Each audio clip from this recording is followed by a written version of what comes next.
নারী সুখ, পাপী হু কি ঘর হই, সন্ত সমাগম রাম ধন, তুলসী দুর্লভ দই। এটা একটু হিন্দি দোয়া তো, এরকম ভাবে লেখা। আবার বলি দেখো, অসন বসন সুত নারী সুখ, পাপী হু কে ঘর হই, সন্ত সমাগম রাম ধন, তুলসী দুর্লভ দই।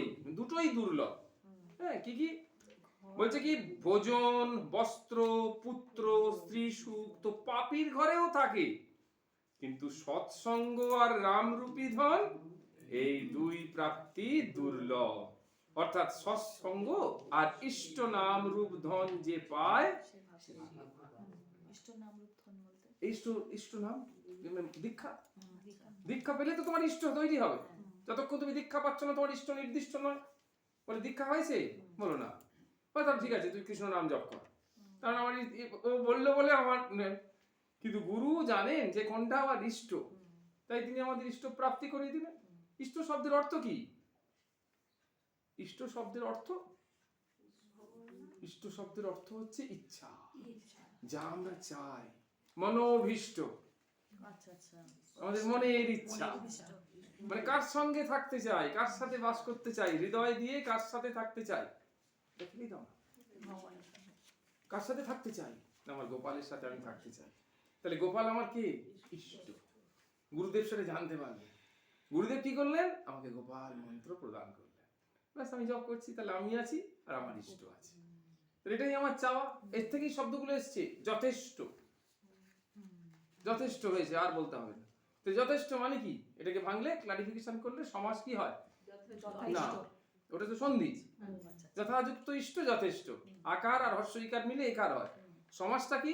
ইষ্টকে অতিক্রম না করিয়া, অব্যয়ভাব সমাস। ইষ্টকে অতিক্রম না করিয়া, যেন আমার ইচ্ছের বাইরে না চলে যায়, যথেষ্ট। এটা আমার ইচ্ছের বাইরে চলে গেছে, ঠিকঠাক, ঠিক আছে, আর দিতে হবে না, আর দিতে হবে না। তার মানে কি এই পর্যন্ত আমার ইচ্ছে ছিল, আর দিও না। তাহলে এরপরেও যদি তুমি দাও, বা এরপরেও তুমি যদি নাও, তার মানে আমার ইচ্ছাকে অতিক্রম করে যাওয়া, সেটাই হলো যথেষ্ট। তাহলে ইষ্টকে অতিক্রম না করে, তাহলে ইষ্ট মানে কি? ইচ্ছা। তাহলে জিনিসটা বোঝা যাচ্ছে। তাহলে ইষ্ট হচ্ছে ইচ্ছা। তাই বলছে ভোজন, বস্ত্র, পুত্র, স্ত্রী সুখ তো পাপীর ঘরেও থাকে, এটা বোঝা যাচ্ছে। কিন্তু সৎসঙ্গ আর রামরূপী ধন, ওই জন্য বলছি না তুলসী দুর্লভ দই, দুইটা পাওয়া গেল। একটা হচ্ছে সৎসঙ্গ আর একটা হচ্ছে রামরূপী ধন, এই দুই প্রাপ্তি দুর্লভ। অর্থাৎ সৎসঙ্গ আর ইষ্ট নাম রূপ ধন যে পায় সে ভাগ্যবান। শ্রীহিত প্রেমানন্দজি মহারাজ বলছেন, যদি তোমার চিন্তন শুদ্ধ, সরল এবং ভগবৎমুখী হয়, তাহলে 1 2 3 চিত্ত কি হবে? চিন্তনটা কি হবে? শুদ্ধ, পবিত্র চিন্তন, সরল, সাদাসিধে, একদম সহজ, আর একটা কি? ভগবৎমুখী, ভগবানের মুখী। তুমি যদি গরিবও হও তবু আনন্দ থাকবে। যদি এই তিনটে থাকে, তাহলে তুমি যদি গরিব হও, দুস্থ হও, তোমাদের বস্তিতে বাস করো, সংকীর্ণ জায়গায় থাকো, তাহলে তুমি আনন্দে থাকবে। আর যদি নিম্ন চিন্তা থাকে, বা চিন্তা বা দৃষ্টিভঙ্গি সঠিক না হয়, বিরাট ধনী হলেও জীবন অশান্তিপূর্ণ হবে।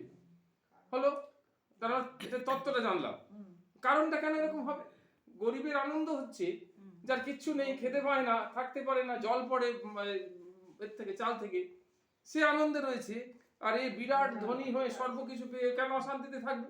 প্রশ্ন এলো তো সঙ্গে সঙ্গে। কারণ তোমার ভাবনাই অশান্তি, কলহ, নানা প্রকার বাসনায় ফাঁসিয়ে তোমাকে,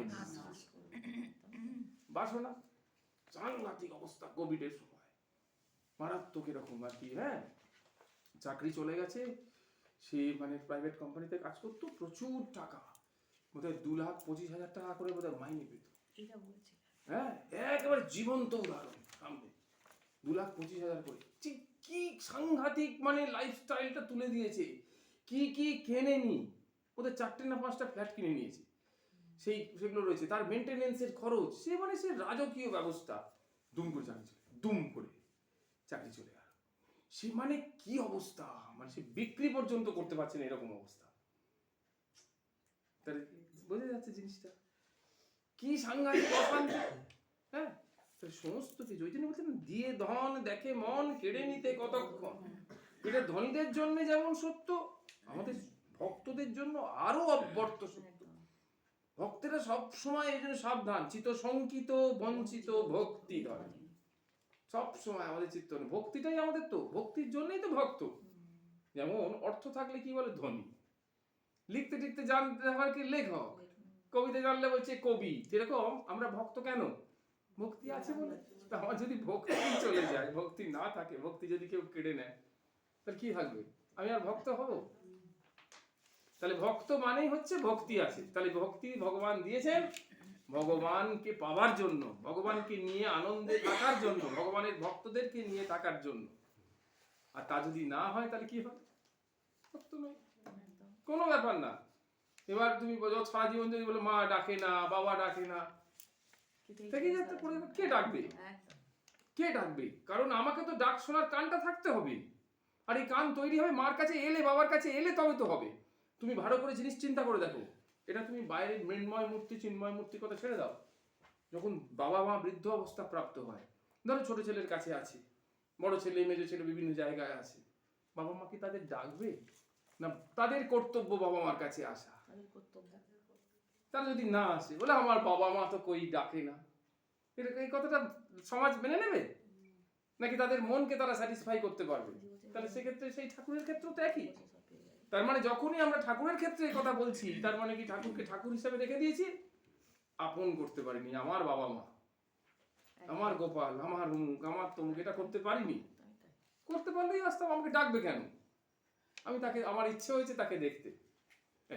ঠাকুর শ্রীরামকৃষ্ণের কাছে নরেন্দ্রনাথ আসতেন, দীর্ঘদিন ঠাকুর মুখের দিকে পর্যন্ত তাকাননি, তো আসছে। এরকম করে 2-2.5 মাস হয়ে যাওয়ার পর একদিন নরেনকে ধরেছেন, বলে হ্যাঁ রে, তোর দিকে তো তাকাইও না, তোর সাথে সবার সাথে কথা বলছি, নরেনের সাথে কথা বলে না, ফিরেও তাকায় না, তবু তুই আসিস কেন? ঠাকুর বলছে যে ভালো, নরেন বলছে ভালোবাসি তাই আসি, দেখতে ইচ্ছে করে তাই আসি। এটা বলে বলে এটা কেমন তোর ভালোবাসা? ঠাকুর জিজ্ঞেস করছেন, নরেন বলছে এটা ভালোবাসার জন্য ভালোবাসা, আমি ভালোবাসি তাই আসি। আপনি ভালোবাসেন কিনা তার জন্য তো আসি না, আমি ভালোবাসি তাই আসি। এই আমি ভালোবাসি তাই এসছি, এবার তুমি, আমার কাজ হয়ে গেছে, আমি চলে গেছি, তুমি ভালোবাসো না তাই আমার দিকে তাকাওনি, তাই না? আমার তো কোনো অভিমান অভিযোগের ব্যাপার নেই। তিনি আমাকে নিমন্ত্রণ করে ডেকে যদি আমাকে না কথা বলেন, তখন একটা প্রশ্ন। তিনি তো আমাকে ডাকেননি, আমি এসেছি, তাহলে আমার ভালোবাসা, আমার মহত্বকে আমি প্রকাশ করে দিয়ে আমি চলে গেলাম, আমার যা নেবার আমি নিয়ে চলে গেলাম। এই ভগবানের সাথে এইটাই সম্পর্ক।